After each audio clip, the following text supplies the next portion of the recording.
What other major, I get major scenes like really stood out to you? Yeah, other things I loved. I love Brandon Pereira's character a lot. I love just the way his interaction in there in the film was really sweet. Was really dope. Like I said, I like the TMZ character that showed up towards the end on the bike. Yeah, I mean the opening was really well done. The opening with Daniel Kaluuya and Keith David was really well done. Yeah, like that whole scene I thought was just really well done because you just didn't even understand what was going on, and then like for some reason when like they get to that shot of the horse and you see the key on the horse, I actually thought that key was going to be more significant. Yeah, but just the way the vibe that they had and making that sequence, I was just really like, okay, I'm into this. This Wikipedia joint is referencing that jellyfish-like biblical angel form. Yeah. Which, knowing like if that is really a thing, I'm kind of like, all right, this is and that's the thing too. And when I walked away from the film, I was like, yo, if I don't understand it, or if I'm missing something, it's because this man is doing something that is like beyond me. You know what I mean? Or like, or he didn't care about giving me what I was looking for. He gave me something else. You know what I mean? Yeah.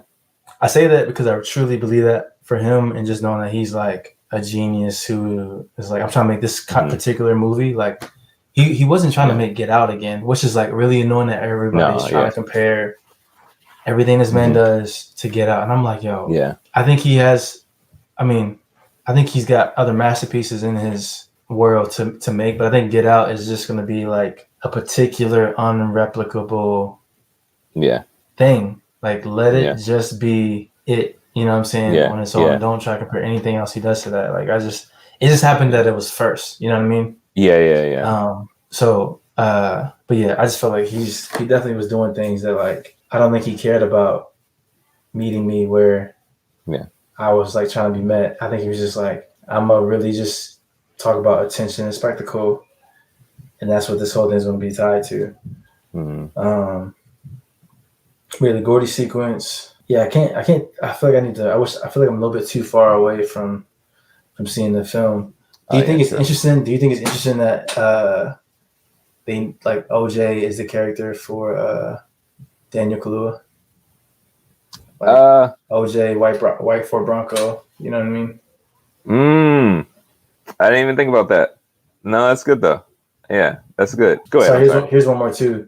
He referenced Wizard of Oz as like inspiration for this too, or like he told people to watch Wizard of Oz or something like that. Somewhere he mentions it, and I'm like, Emerald City, like that's kind of interesting. Like it's kind of interesting that they're like these may be the things that he was like playing off of when he thought of like character names and stuff. You know? Yeah. No, I think that is interesting. Like again, I'll have to watch see some of the interviews and stuff that you've seen.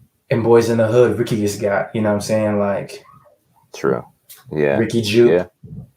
Yeah. I'm joking on that one. But I'm like, no, yeah. Maybe. I definitely think like two things. I definitely think he's a genius. I think he's a genius and very great at his craft and telling stories. I also think he's really, really good at researching. Like I think he does like a whole lot of researching, and he's very intentional about the stuff that the characters say.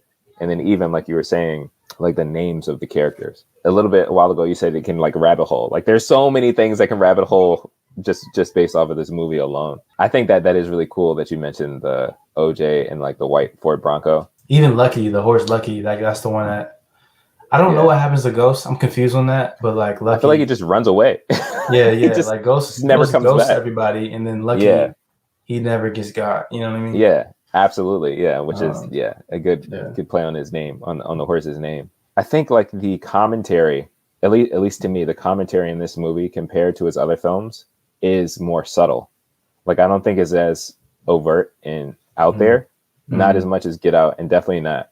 Yeah. Like I think Get Out was the most blatant, almost. Like it's just like, here's something, pay attention to it, like know what's going on. You put a black dude next to a white woman, and you're like, Yeah, yeah, yeah, yeah, This is very exactly. show. Yeah, yeah.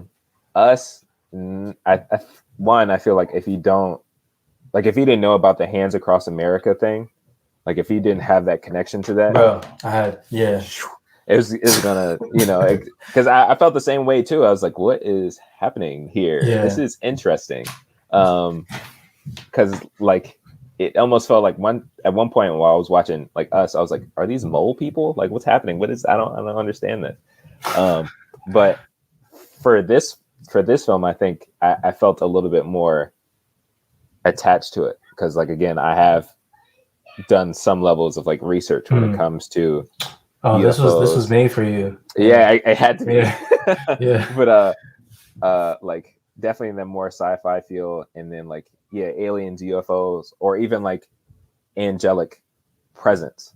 Because there's one line that I thought was really good when Angel is even the character's names, like his name being Angel, and then you have these flying things that can be considered like angelic beings or whatever. But Angel, I think it's Angel who describes. No, it was Jupe.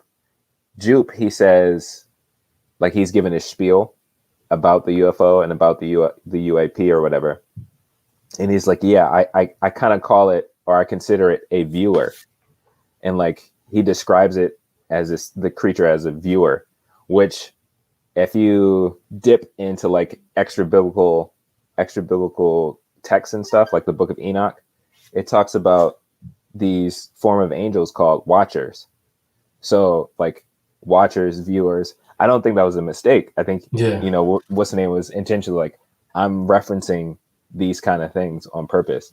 And so when I heard that, I was like, oh snap, what is he talking about? Oh, this is about to get crazy. Yeah. And like, because there's a lot of lore to that. Like there's a lot of depth to it. So it's this idea of like we've believed for so long that UFOs are, again, something really far from outer space. But what if it is something that's just here? Like it's part of the creation that we exist in. Like instead of UFOs or UAPs being aliens, maybe they're another part of God's creation. Because at first when you see the UFO, it looks like the typical UFO. Like, oh, it looks like a silver saucer kind of spaceship. Mm-hmm.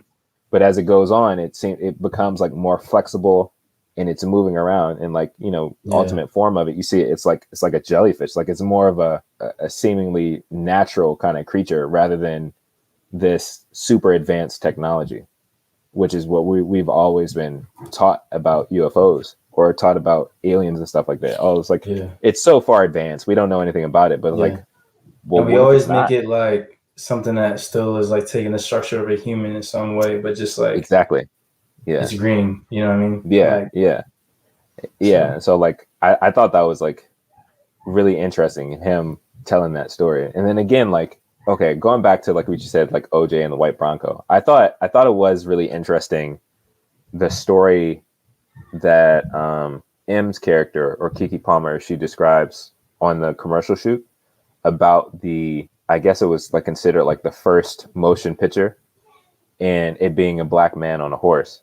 Like, again, as you know, like most movies or film, like the writers and the screenwriters, they put things in there on purpose. Like it's rarely just fluff. Like every word, every topic or something is important.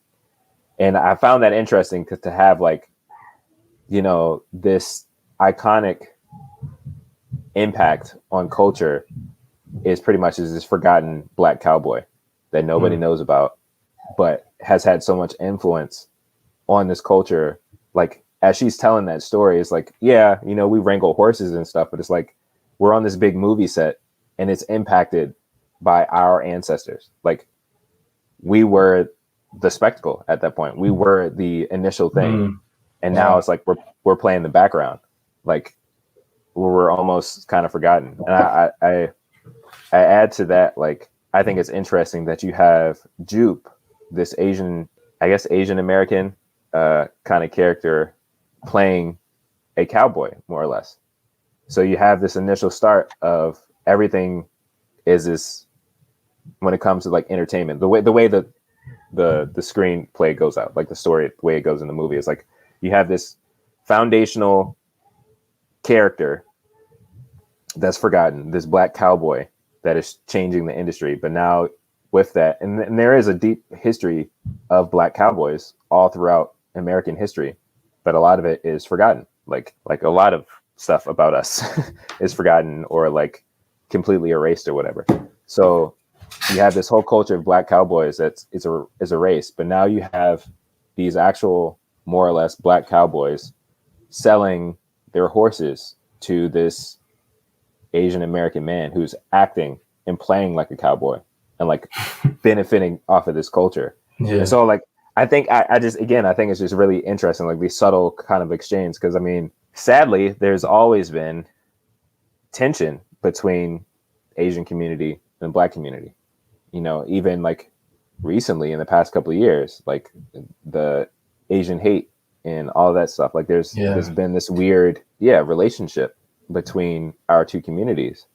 And I think seeing that, I think him putting that on display was very interesting, because it could have been, you know, it could have just been some random white cowboy, you know what I'm saying? But it was very specific. It was an Asian man who, you know, was like interacting with these two black characters. And so like, I have to do further research to see what the interpretations and stuff like that was. But I think there were subtle things that Jordan Peele was trying to bring attention to. And that's what, like, kind of like you said earlier, like the more I think about the movie, like the more I geek out about it. Like, it's like, oh, that's so interesting. Yeah, it's definitely a joint I would watch again. You know what I mean? Oh, yeah, 100%. It's got like a sense of replay value. Yeah. Sorry, you heard that, right? No. It's all good.